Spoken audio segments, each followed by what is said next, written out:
YANGON, a call for a Monday general strike by demonstrators in Myanmar protesting the military's seizure of power has been met by the ruling junta with a thinly veiled threat to use lethal force, raising the possibility of major clashes.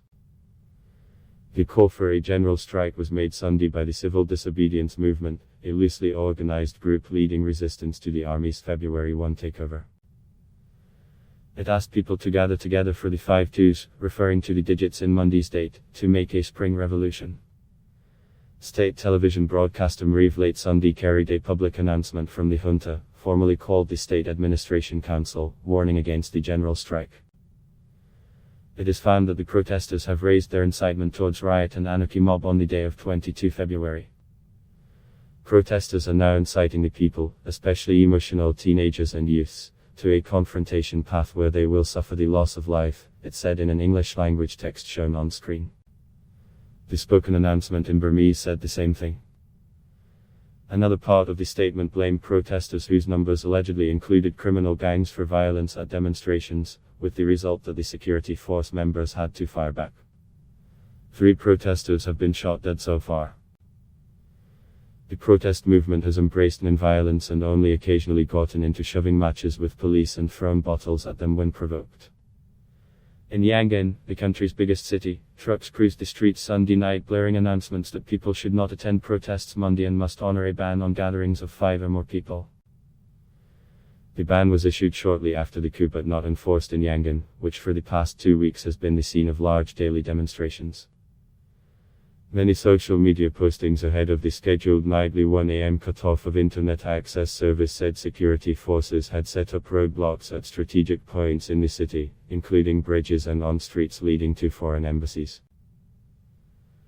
Information on Twitter accounts that have proven reliable in the past said internet blocking, usually lasting until 9 a.m., would be extended to noon in Yangon.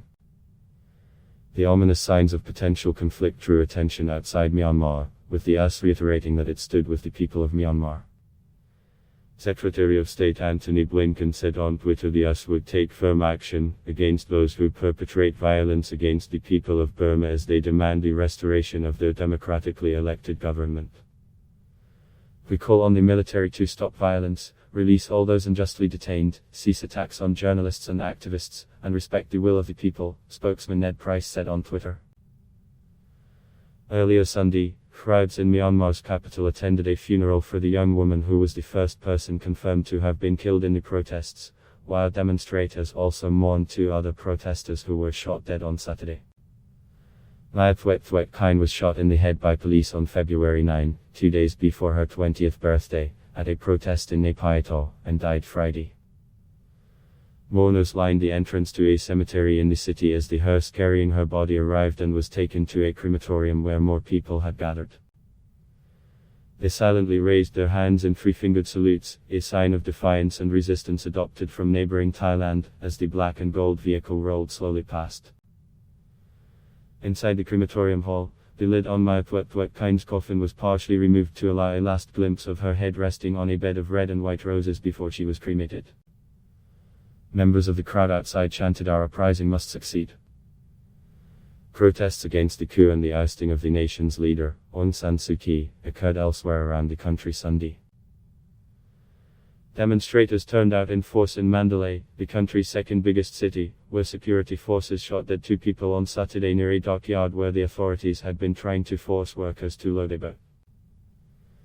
The workers, like railway workers and truckers and many civil servants, have joined the civil disobedience campaign against the junta. The shooting broke out after neighborhood residents rushed to the Yodanaban dock to try to assist the workers in their resistance.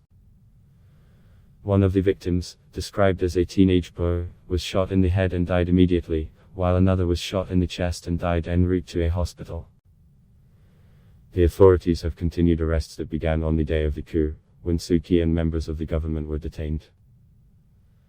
According to the Independent Assistance Association for Political Prisoners, 640 people have been arrested, charged or sentenced, with 593, including Suu Kyi and President Win Myint, still in detention. The junta prevented Parliament from convening February 1, claiming the elections last November, won by Suu Kyi's party in a landslide, were tainted by fraud. The election commission that affirmed the victory has since been replaced by the junta, which says a new election will be held in a year's time. The coup was a major setback to Myanmar's transition to democracy after 50 years of army rule that began with a 1962 coup. Suu Kyi came to power after her party won a 2015 election, but the generals retained substantial power under the constitution, which had been adopted under a military regime.